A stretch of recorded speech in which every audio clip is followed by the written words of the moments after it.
Okey korang, dekat tangan aku, ini Honor Magic 8 Pro, device flagship yang paling latest dari Honor. Lagi satu, good news aku nak tunjuk kat korang. Device ni dah jadi device fotografi rasmi untuk Visit Malaysia 2026.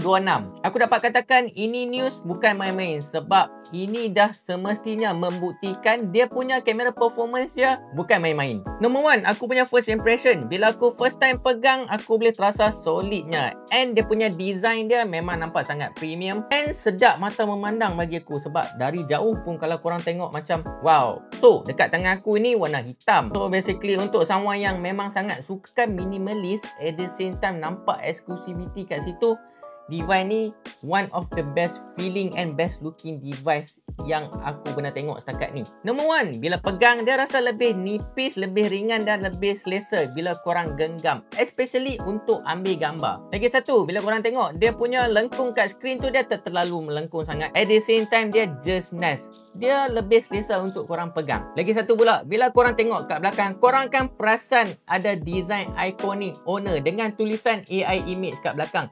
So ini menunjukkan untuk kemampuan kamera dia bukan main-main. At the same time design dia sangat mengancam. Dia membawa image Honor. Kalau korang tengok dari jauh kan, korang akan tahu, oh, dia pakai Honor. Lepas tu untuk skrin depan pula, dia ada skrin sebesar 6.7 inci. Untuk resolution pula 1.5K deeply curved display. Sebab apa deeply curved display?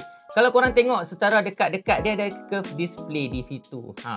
So perkara ni sangat-sangat jarang untuk device flagship untuk sekarang sebab mostly flagship yang lain dia lebih kepada flat display, tapi untuk Honor dia masih mengekalkan lagi skrin yang melengkung macam ni. Next, let's talk about yang paling penting sekali. Dia punya kamera dia. Okay, untuk Honor Magic 8 Pro ni dia datang sekali dengan 3 kamera yang bagi aku which is dah cukup powerful sangat-sangat kalau korang tengok dekat-dekat. Lepas tu untuk main kamera 50 megapiksel dengan sensor size dia 1/1.3 inch. Untuk aperture pula f1.6. Ada optical image stabilization OIS yang boleh ambil gambar makro sejauh 2.5 cm je. Lepas tu yang paling padu segi untuk Honor Magic 8 Pro ni, dia ada 200 megapiksel ultra night vision telephoto.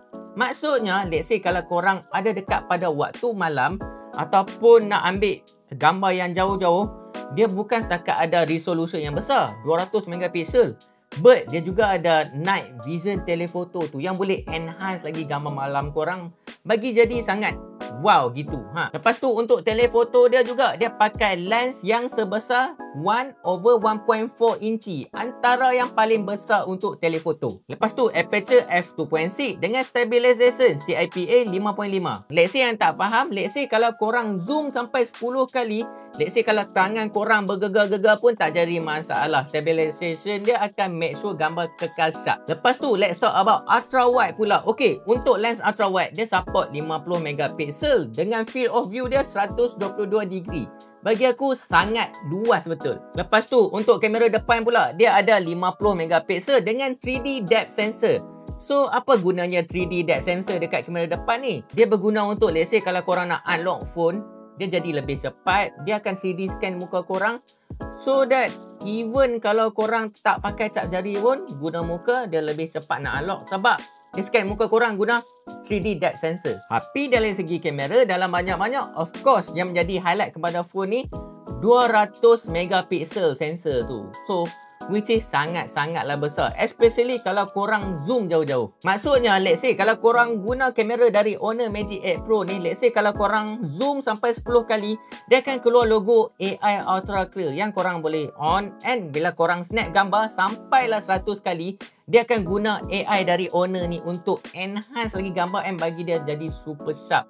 Meaning, let's say kalau korang nak ambil gambar yang jauh, tak jadi masalah. Guna AI dari Honor untuk enhance. Maksudnya bila korang zoom sampai 100 kali, hybrid zoom, everything akan jadi super clear. Aku rasa ini adalah another reason kenapa tourism Malaysia dia orang pilih Honor Magic 8 Pro untuk sebagai selected fotografi dia untuk Visit Malaysia 2026. Sebab dia punya kamera performance dia yang luar biasa bagi aku. Lepas tu at the same time juga dia boleh represent negara kita, so that bila orang tengok nampak wow, negara kita ni sangat cantik. Sebab semuanya di-capture dengan sangat cantik sekali menggunakan Honor Magic 8 Pro ni. Last but not least, ini bukan sekadar flagship, dia dah boleh jadi sebagai kamera yang boleh muat dekat dalam poket korang. Macam biasa, anything yang korang shoot, korang rakam, semuanya akan nampak lebih detail, lebih cantik dengan Honor Magic 8 Pro ni. Macam biasa, ini baru dinamakan sebagai portable photography equipment yang ultimate yang boleh muat dekat dalam poket korang. What do you think? Macam biasa, jangan lupa stay tune. So, in case kalau korang nak tanya apa-apa je, korang boleh drop the comment below and stay tune for more.